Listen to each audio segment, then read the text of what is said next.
napapatayin ng tao. Kaya gumagawa ng paraan para maligtas ang tao. Ayun naman, wala kayong kalaban-laban. Inutil. Wala kayong magagawa. Ang tao walang magagawa. Inutil. Eh ako, kilahon na ako, pero may magagawa pa ako. Basta nagsasalita ako, mayroon pa ako magagawa. Kung di matanda na kayo, wala na kayong magawa. Mag-resign na kayo, inutil pala kayo eh. Kaya yan, sabi ng Panginoon, ang sangang hindi magbunga, puputuli na. Wala nang kwenta eh. Kayo ang asin ng lupa. Pag asin ay tumabang na, tapos na. Kayo ang ilaw ng salimutan. Ang ilaw ninyo, tinakpan nyo. Tinatago nyo sa sarili nyo. Aluun. Huwag nyo itago ang inyong ilawan. Ang sabi ni Jesus, magliwanag na kayo na gaya ng ilaw na salimutan. Ano yung ilaw na salimutan? Ayan o, aliwanag na. Pero yung ilaw, ang labo. Paano kayo makilala ng tao? Labo nyo. Ano yung ilaw? Karunungan. Oras nyo. Kaya pasahin nyo na yung kurento.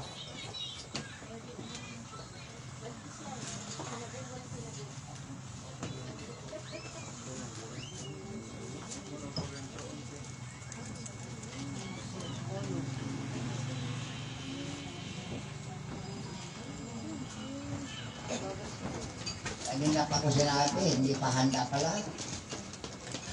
Ang Biblia nila nakasara.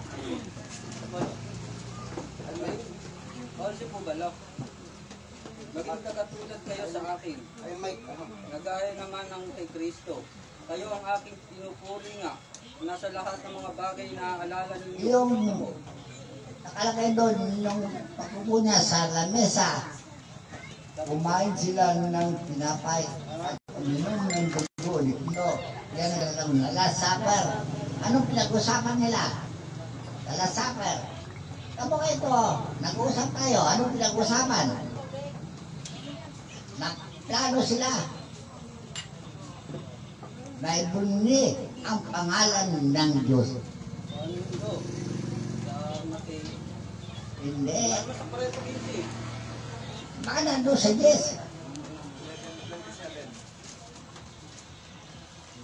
Hindi kayo nagbabasa ng Biblia. Pero sabi mo, tatalin mo.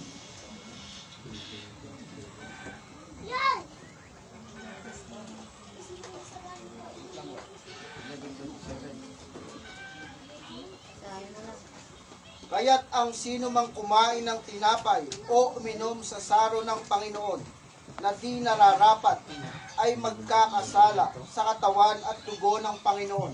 See? Ano mo ba? Datapwat siya sa atin ng tao ang kanyang sarili at saka kumain ng tinapay at uminom sa saro. O siya sa atin nyo, ang sarili nyo, kung kayo tapat, basa kayo ng basa ng Biblia, hindi pala kayo tapat.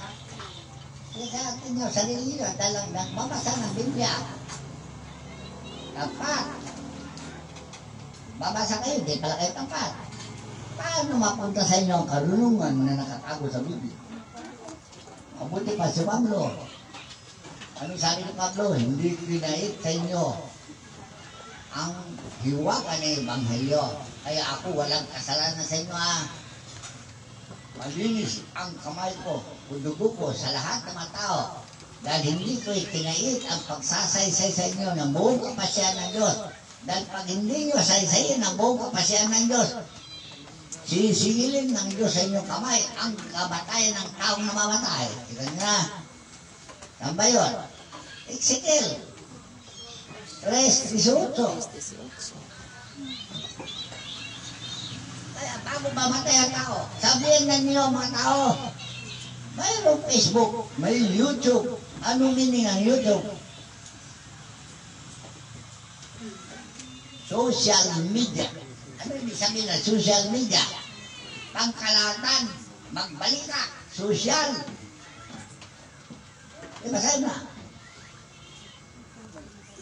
Pagka aking sinabi sa masama, ikaw ay walang pagsalang mamamatay, at hindi mo pinagpaunahan siya, o nagsasalita ka man upang hikayatin ang masama mula sa kanyang masamang lakad, upang iligtas ang kanyang buhay. Kanilang buhay na mga yan, mamamatay na sila. Batakan na sila ng... Ang gayong masamang tao ay mamamatay sa kaniyang kasamaan. Sa kanilang mga kasamaan. Ngunit ang kanilang dugo ay aking sisiyasatin sa iyong kamay. O, ano yung sabihin yan? Pananagutan natin. Kaya bago dumating nyo, the big one na sinasabi nyo, ideklara na ninyo, yan ay galing sa Diyos. Yan ang tinatawag na pangatlong pagkaama. Excited sila sa pangatlong pagkaama dahil may cellphone. Nagigiba yung condominium na yun. Ang sayo. Parang gusto pa nila mangyari. Masaya ba sila ang kamatayan ng tao? Yun. Tayo ba masaya pag pinapatay na Diyos mga tao? Hindi masaya, tandaan nyo, kaya nagsasakripisyo ako eh. Ako si Pastor Pagundo. Kahit na walang sweldo, walang sawa, nagmamahal sa tao. Tayo, I love you God until tomorrow. Namin sa Diyos yan, inilig ko siya hanggang sa dulo, walang hanggan.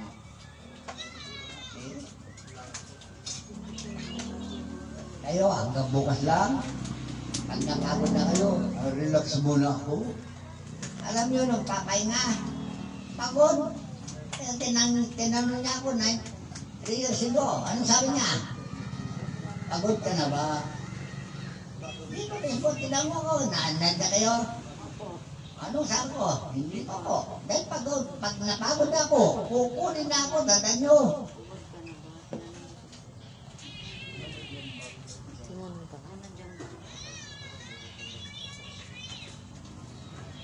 Ilang beses niya sinulit yun? Pagod ka na ba? 2 beses po. Sinagot ko, hindi. Kailan yun?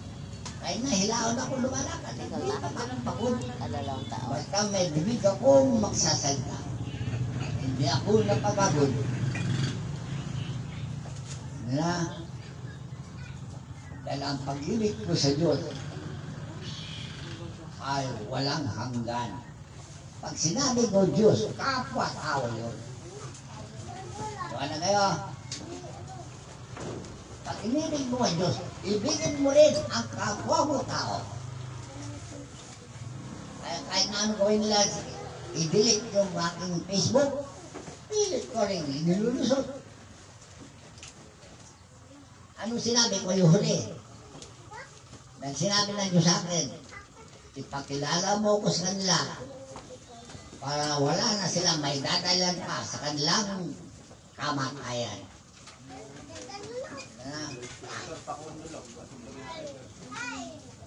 Ngayon, pinakilala ko.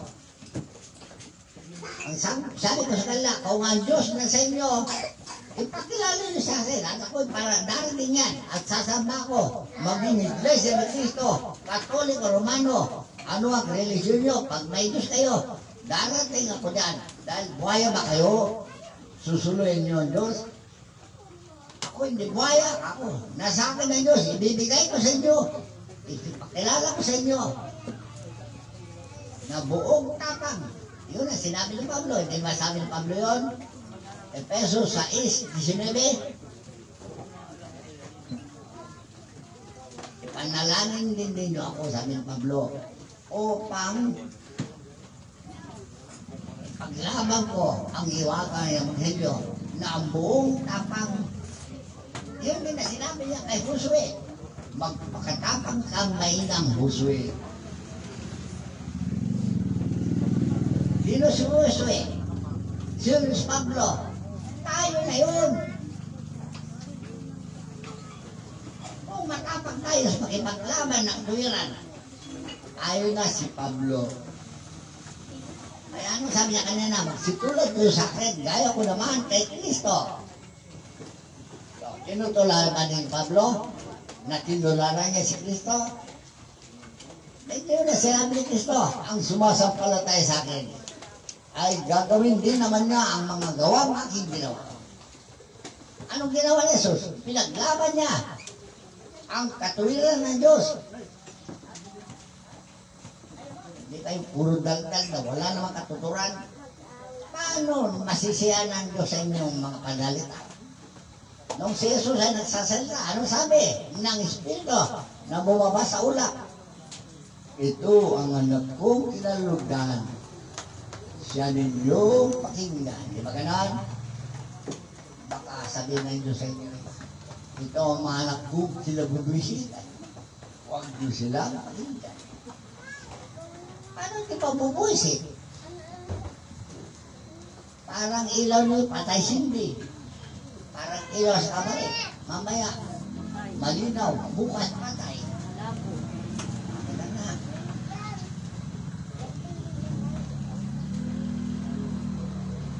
Hindi bang ilaw ang dapatin?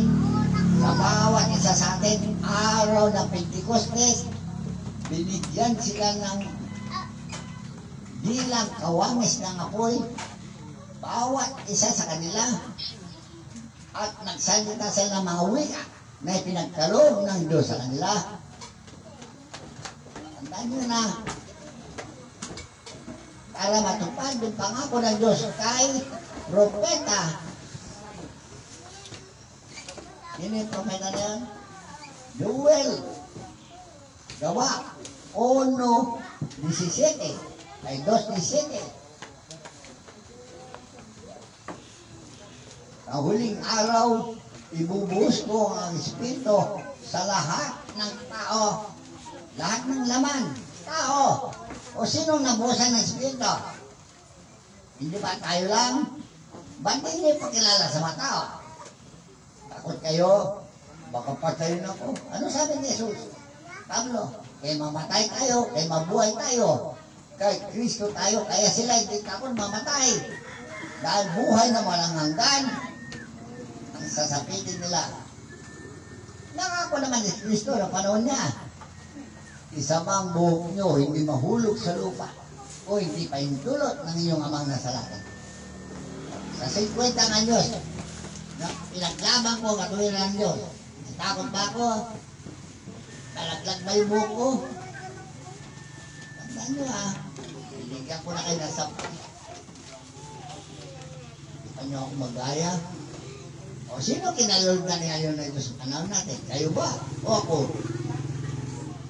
Sinabi niya rin mo, harap-harapan eh. Yan ang kinalulugdan kong anak. Siya ninyong pakinggan. Noong panahon natin ha, noong panahon ni Kristo siya. Noong panahon ni Moses siya, na kinalugdan na anak. Eh, panahon natin. Baka tayo'y kinabubusitan. Nung bumaba siya, ano sabi niya? Yan bang mga pinagbahan malaki mo? Sundo sa akin yan. Bantakin mo, sigwitan nyo ako nangaral. Walang lumitaw, nagkaya. Jesus. Ano sabi ni Pablo? Munti kong maanak. Naglelabor na ako 50 anyos. Hindi pa naglarawan sa inyo si Kristo. Oh my God.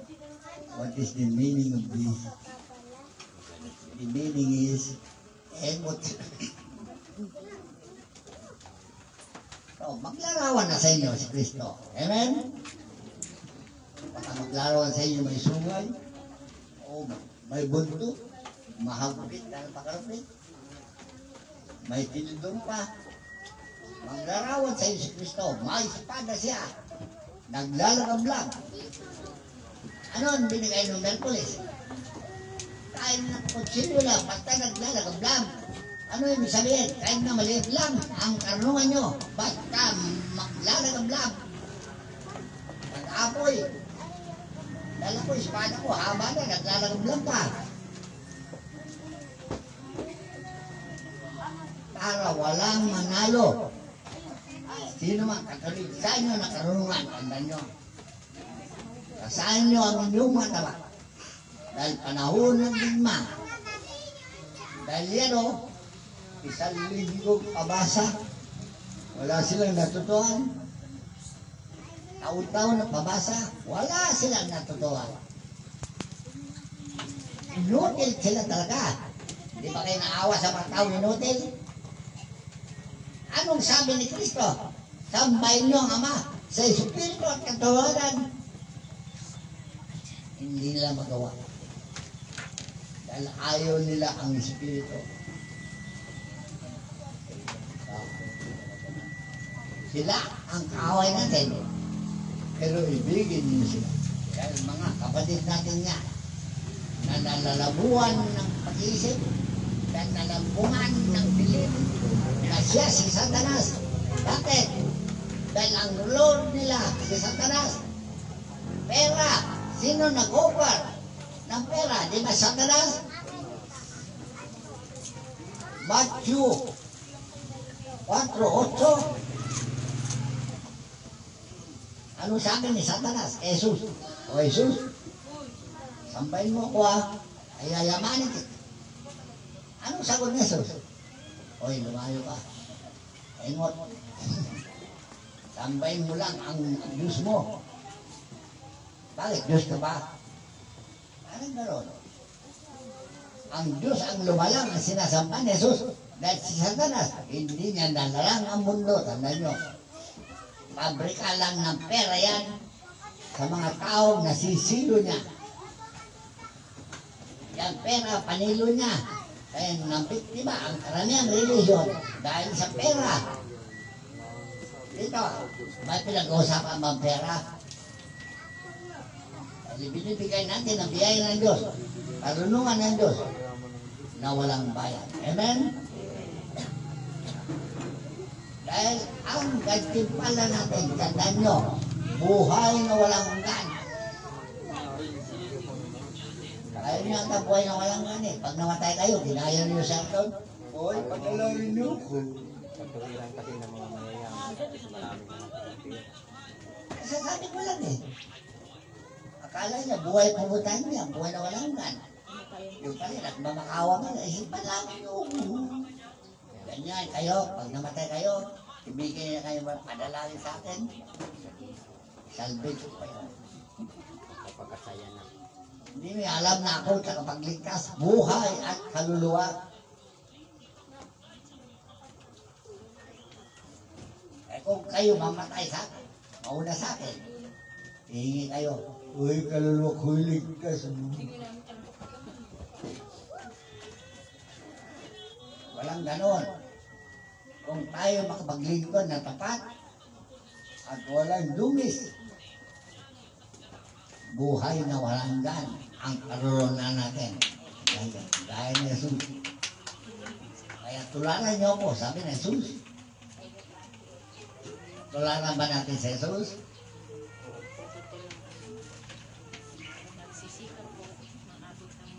So, anong sabi doon sa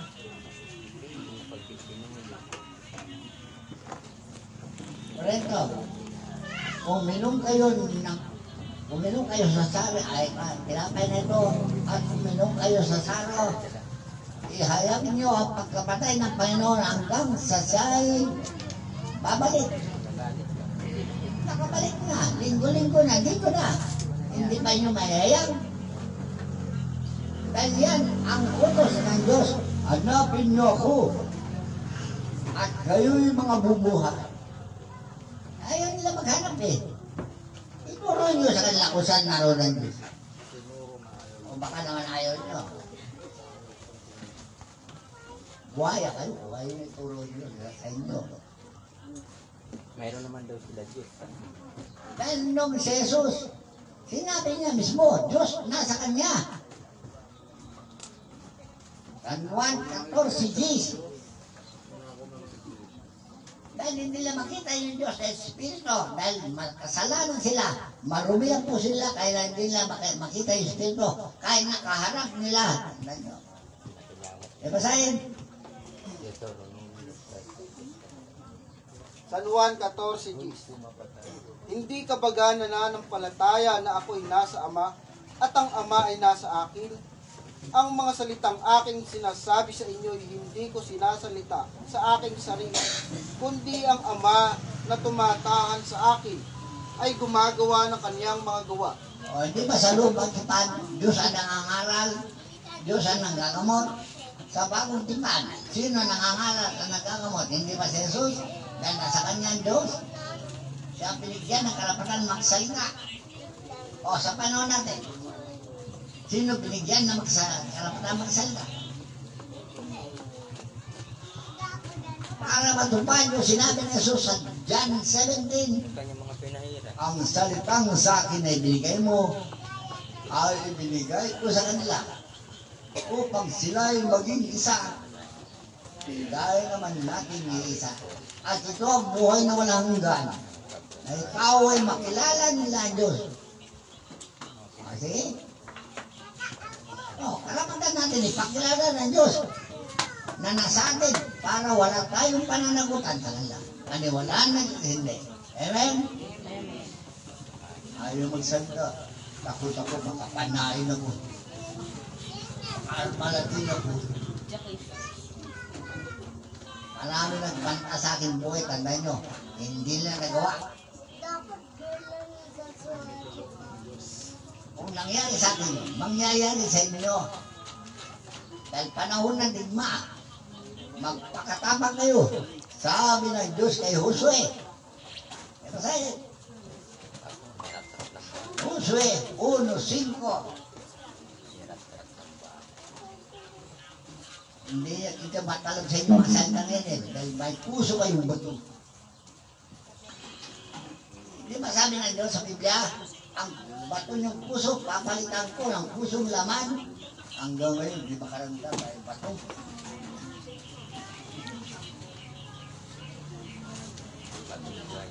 Bilisan.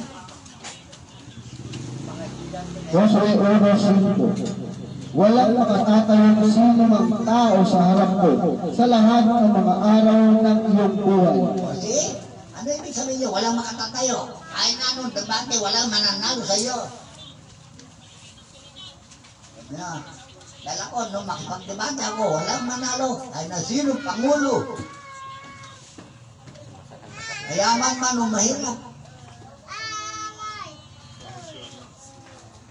Kaya ano sabi na kay Josue? Kaya Jose, magpakatapang. Sumakanya talaga. Basahin! Hindi tayo kasi nagpapasa ng Biblia eh. Puro cellphone. Ano ba tatuan ng cellphone?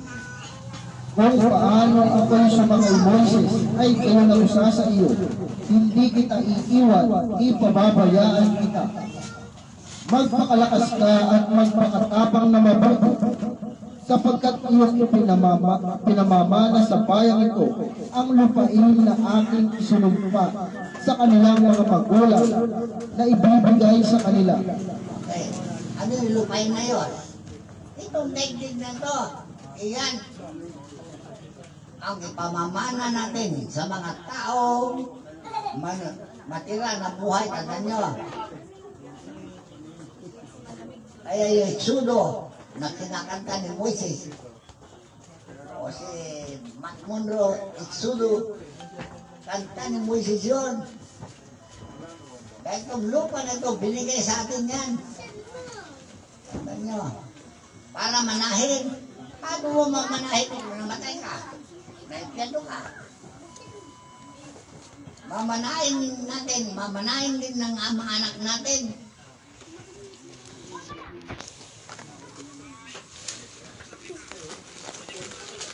Kaya maraming mga leksyon pero wala kayong natutunan.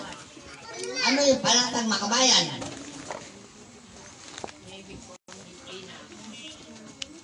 Iniibig mo ba Pilipinas o hindi?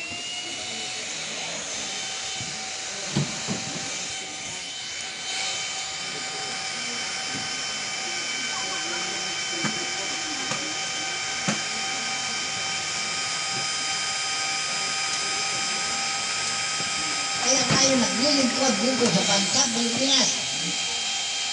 Pagagalingin natin lahat ng taong may sakit. Sasakluloy natin ng mga taong nahihirapan sa buhay. Yan ang ginagawa natin. Pero kayo, number one sa kamay. Hindi pa nakita sa inyo ang sipag.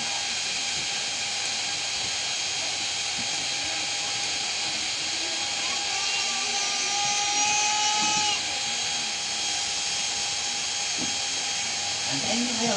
Bayang ng Pilipinas, bibihag ka ng mga hudas. Yung mga hudas. Yung mga politiko, mahudas sila dyan. Puro pera gusto nila sa bayan. Ang pagmamahal sa bayan.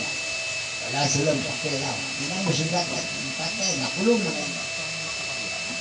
Pinunod ko ang Pilipinas, aking lupang sinaman. Tahanan ng aking lahi, kinukupkop ako at tinutulungan. Maging malakas, masipag at marangal. Dahil mahal ko ang Pilipinas, diringgin ko ang payo ng aking magulang. Susundin ko ang tuntunin ng paaralan. Tutuparin ko ang tungkulin ng mamamayang makabayan. Naglilingkod, nag-aaral at nagdarasal ng buong katapatan. Iaalay ko ang aking buhay, pangarap pagsisikap sa bansang Pilipinas. Ano ba? Ano kayo? Pwede. Alanan nyo, kilala ko ang may-ari ng Pilipinas, ng lupa. Nakausap ko yan. Ang pangalan niya, Emerencia ng Mitang. May kasunduan kami. Tandaan nyo ha. Nag-yun. Hindi kayo nasabi na karapatan na kayo yumaman. O sino napayaman ko doon sa Bulacan? Hindi alam, siya pa. Yan ang unang tao na payaman ko sa Bulacan. Pero sa Tarlac, ang dami. Kasama ko ang mundo. Dahil yan ang papalain natin pag tayo sumunod. Libuti ko, 26-1.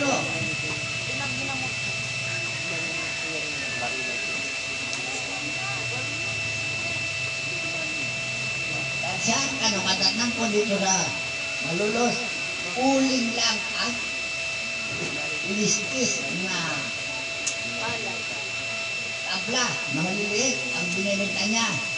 O ngayon, ang dami na niyang hardware. Ano sila nun? Dahil kagaya niya yung babaeng pinuntahan ni sino? Binaril. Tapos nabaril yung asawa niya. Siya nagbaril. Malay mo. Epitiko 26:1.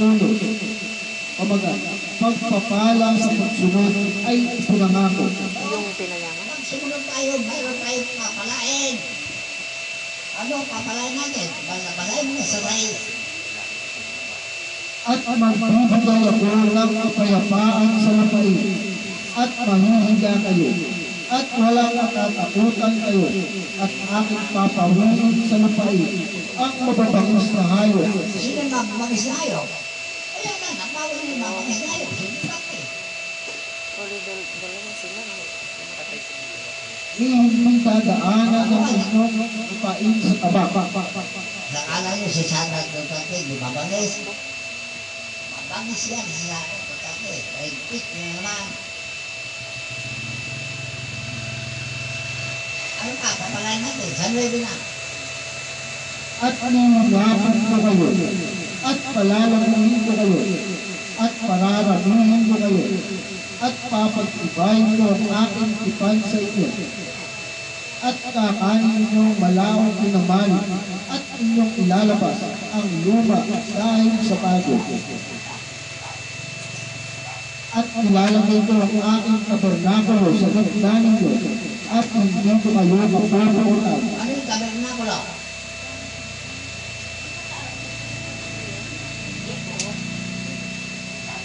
Ano ang tabernakulo? At walang magsagot. Bubo kayo talaga. Ako yung tabernakulo sa gitna ninyo. Templo ng Diyos. kayo mula. Wala kayo walang sa iwanan na mag-video. Tayo lahat ay maging templo kung handog nyo, sarili nyo para gamitin niya. Dahil walang sinisilo. Sino man ibigay niya sarili sa Diyos, tatanggapin niya. Hindi lang ako. Special offer yan. Ay na sino sa inyo, tatanggapin niya. Ay hindi ba sinabi, ako yung nakatayo sa pintuan at tumutuktok. Sino man magbukas ng pinto, ako'y papasok sa kanya. Kasi, ano lang pasok sa inyo? Ito ang pinto. Simbahan na ito, itong pintuan. Tagal nang tumutuktok. Hindi yung pinapasok ang Diyos. Dahil pagbabay na kasi, kapayapaan ang sumayin. Dahil na kapayapaan, kaguluhan.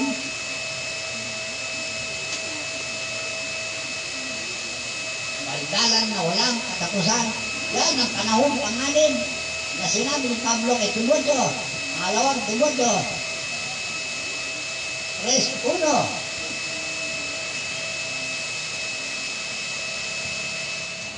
Isa niyo bumasa. Pangalawang Timoteo 3:1. Datapwat alamin mo ito na sa mga huling araw ay darating ang mga panahong mapanganib. Ito, mapanganib ito. Pakikili, mapanganib na tatay nyo. Dalang kaharian na nagkababagi sa kanya sarili. Hindi manatili. Kaya ang sinabi, magkaisa na tayo ng pag-isip. Isang akala at isa lamang pag-isip. Yun yung isip parang sinalay-kay naman. Kaya mapangalan itong panahon na ito, tanda nyo. Ito lang bumasa. Sapagkat ang mga tao'y magiging maibigin sa kanilang sarili, maibigin sa salapi, mayayabang, mga mapagmalaki, mapagtungayaw, masuwayin sa mga magulang, mga walang turing, mga walang kabanalan. Sino yung magulang? Ang nagtuturo sa inyo ng kabanalan ay magulang. Yan ang espiritu, nagreklamo. Yan ang ating mga magulang. At yung pastor na ibigay sa inyo ng Diyos, na magbigay sa inyo ng kalaman o muna-unawa, magulang. Ito mo. Walang katutubong pag-ibig, mga walang paglulubag, mga palabintangin, mga walang pagpipigil sa sarili, mga mabangis, hindi mga maibigin sa mabuti, mga lilo, mga matitigas ang ulo, mga palalo, mga maibigin sa kalayawan kaysa mga maibigin sa Diyos. Hindi mo siya kasi masyado isip Diyos, hindi pa nagbago. Hindi pa lubos, nagbago. Nagbago na kayo, halati lang. Maya-maya, babagsak na yun. Para kayong ipa. May tinutulak ng hangin, pagkabi-kabila. Yan ang sinabi ng Biblia. Ang tao na walang alam, parang ipa na pinapahid ng hangin. Ano yung hangin? Balinto, baling. Paggawa ng kamanalan, yan ang hangin na nagtutulak sa mga tao na walang utak, walang laman ng utak. Kaya sabi ni David ay ito, awit kapitulo 1:1. Ito.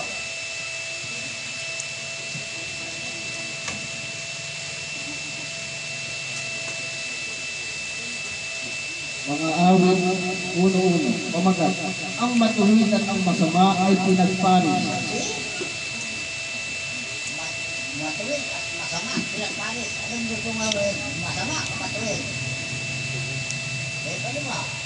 Mapalad ang tao na hindi lumalakad sa payo ng masama, ni tumatayuman sa daan ng mga makasalanan, ni nauupuman sa upuan ng mga manglulibak. Kundi ang kanyang kasayahan ay nasa kautusan ng Panginoon.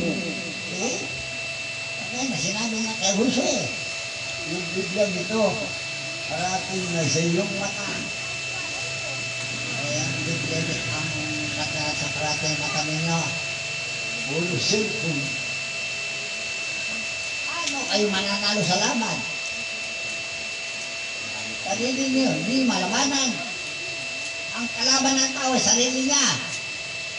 Yun ang sinabi ng Jesus.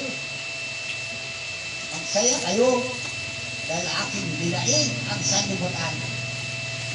O kayo, nanalo sa makasanlibutan mga bagay.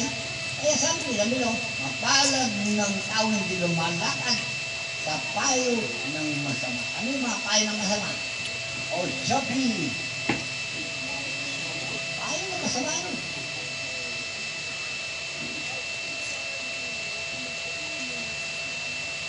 Daming payo ng masama.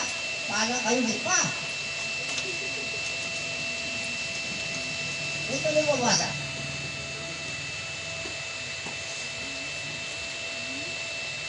At sa kautusan niya nagbubulay-bulay siya araw at gabi. Sa kautusan, nagbubulay araw at gabi, ay matutulong na lang eh. Pa! Aka! Luka! Oh, yan ang nanahari sa katawan.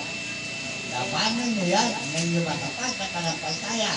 Dahil yan ang kaway ng iyong espiritu. Dahil ang espiritu natin gusto sa langit, pero yung katawan, yan ang humihila, pababa sa inyong kaluluwa. Maawa kayo sa sarili. Dahil hindi kayo nabubuhay kung wala kayong kaluluwa. Tama po. Ano gusto nyo? Tanggalin ang kaluluwa nyo. Para wala nang higaan yung katawan nyo naman. Alitin. Ito di ba?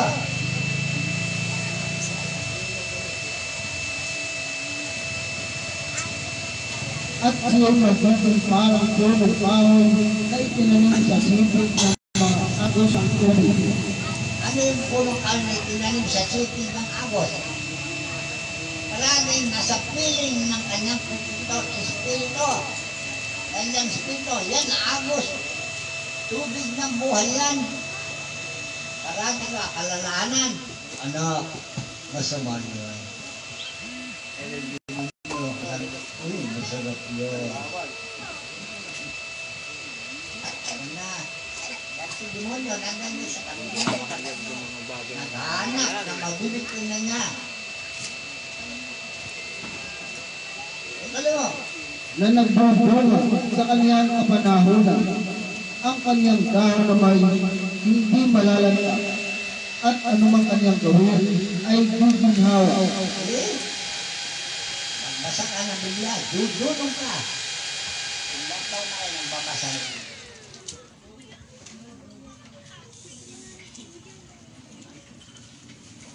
Ako isang taon lang, tandaan nyo. Lahat ng karunong ko ito, nakuha ko, kapangyarihan ko, isang taon ko lang ginawa. Every third Sunday of the month, parating nagbubunga ang aking sakripisyo sa mundo. Enero, binigyan niya sa akin ng gamot, kalagnat. Pero anong binigyan niya? Maraming sakit. Sakit. Yung sakit ng ipin, Pebrero. Marso, sakit sa maga, binigay niya. Abril, sakit sa bituka. Mayo, ay marami rin binigay. Pati pagbawas na dugo, pagdagdag ng dugo. Pinalakas ko na yun sa loob ng isang taon. Pati karunungan ko. Pinalakas ko sa loob ng isang taon. Hindi pa natapos sa isang taon na termino ko ng Pangulo, nagmimisyon ako. Nung nasa misyon ako, ano sabi ng Espiritu? Ano, uwi ka naman sa inyo. Hinahanap ka ng iyong mga anak. Okay? Sino mga anak ko? Mga membro ko. Dahil ako ang pinakabatang inuno. Anong panahon yun? Kasi 3 years old pa lang ako. Yung mga membro ko matatanda na. Pero anak pa rin sila. Ay, pumunta ako rin sa sentro, sa Legazpi, San Manuel Naga. Anong ginagawa yung mga medium ko, lalakas? panay dampot din na katawa ko. Binubusan nila. Alam nyo, sabi nila, saan ba ka? Saan galing bata ka? Ba't namulak-lak ka ng kapangyarihan? O, sige. Ano ko? Saan ko nakuha yung kapangyarihan na yun? Lahat na nadaanan ko, albularyo, nakolekta ko yung kapangyarihan nila. At pinamana ko sa mga membro ko. Kasi, para akong kalapati. Pagdating ko, nakanganga yung mga pitin. Kain ng kain, ng biyaya na nasa akin. Saan ang galing mo? Pati yung biyaya na yun, January night, nakuha ko yun, tanda nyo. Ayo, ano nakuha nyo? Wala kayong may pagmahal. Wala kayong naranasan. Yan ang hinahangan ng Diyos sa akin. Malibat sa biyaya na galing sa langit. Biyaya na tinamon ng mga mediko, nakulit ako lahat ng ngayon. Yung madaanan ko sila, bibigit tatay ang pag-rehim nila. Ako ka ni Johnny Midnight. Nakita ko lang sanay ko siya, oh. Narinig ko yun. Nakita ko, nakitaman ko yung bigit ko. Vertical daw, sabi na vertical. Nawakan ko. O bangkal? Yung biyaya ni Johnny Midnight. Ika nga. Alam niyo kung saan nagaling yung biyaya ni Johnny Midnight? Bangkal. Sa inang lupa ng Berhen. Dahil inang lupa, siya ang anang Berhen. Alam niyo?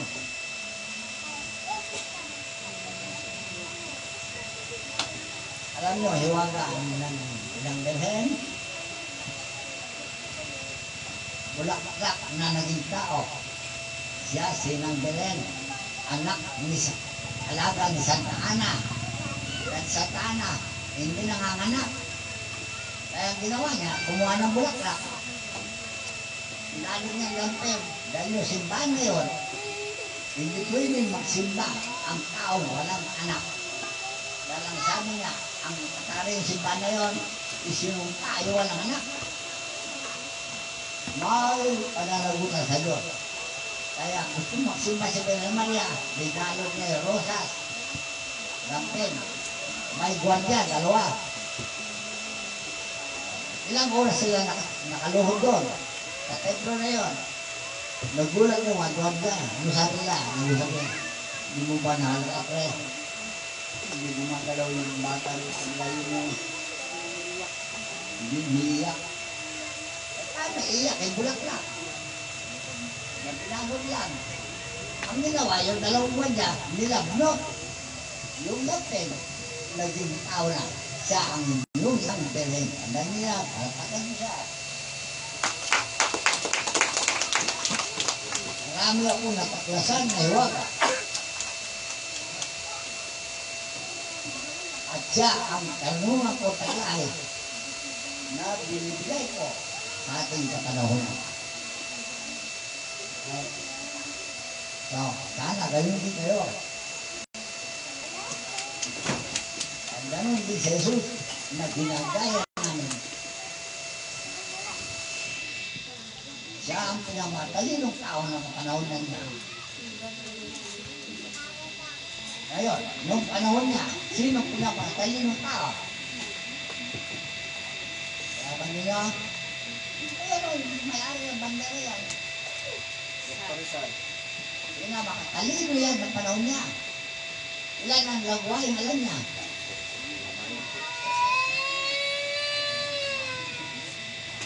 Marami po itong kinuha. Siya, tinakila na Diyos eh. Anong reliyon na kasama yun? Espiritista yan. Ang pangalan ay kagalang-galangan, katas-tasang, kapulungan. Ang pinsan yung kapulungan, katipunan. Ako ka dito, katipunan nito. Dahil yun ang sinabi ng Diyos kay Moses. Ipunin mo sa akin ng kayo. Katipunan nito. Nakausap ko si si Apolinario Mabini. Sino si Apolinario Mabini? Leader ng Katipunero. Paralitiko, pero matalino. So blind, paralytic. Dito. Si Apolinario Mabini.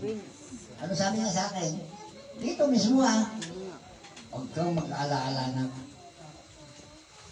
diyan ka lang. Kami gagawa. Yung pala, siya may hawak kay Baleros. Alam niyo sino si Baleros? Si Captain Baleros. Yung pala din nagrarally sa Supercon. Hawak niya pala si Baleros. Matapang.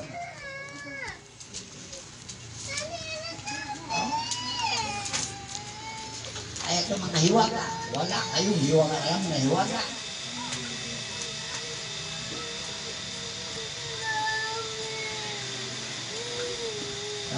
Una-una na tayo gumising na sa pagkakatulog sabi ng Biblia, gumising na kayo.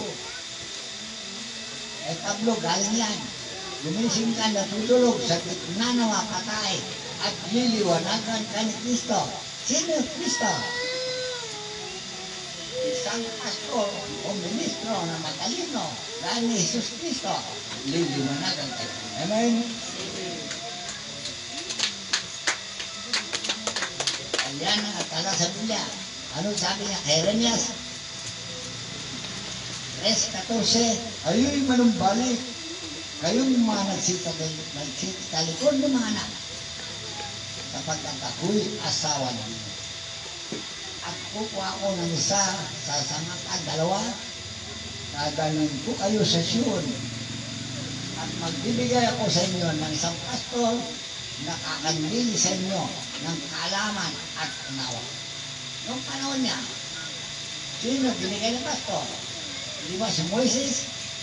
Noong panahon niya, hindi ba si Jesus? Noong panahon niya, hindi ba si Rizal? O panahon natin, sino siya ngayon? Ikaw po.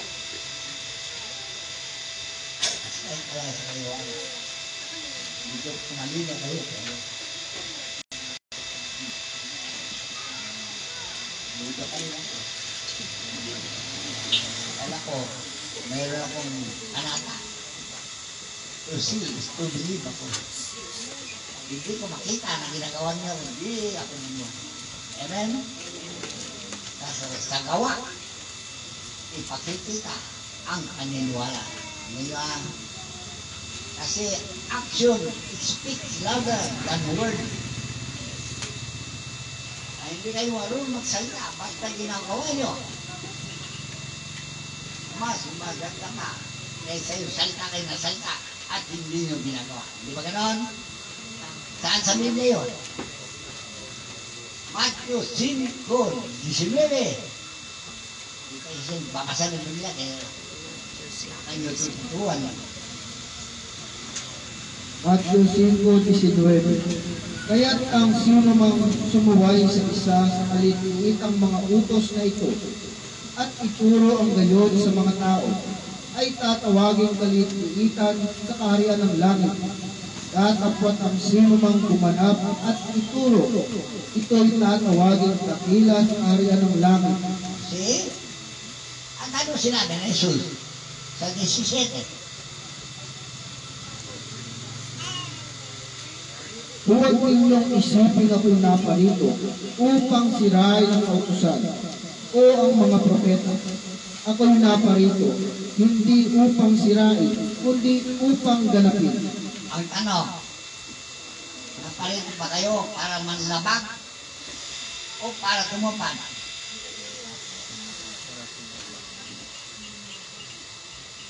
Sinabi nila, tumupad.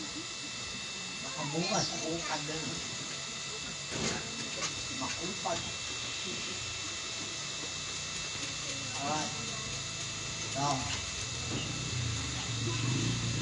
iwanan ko na mesa nakabukas para sa inyo ang magsalita na ayon sa binigay ng Diyos sa kanya ay magsalita. Amen? O para pa kami sila.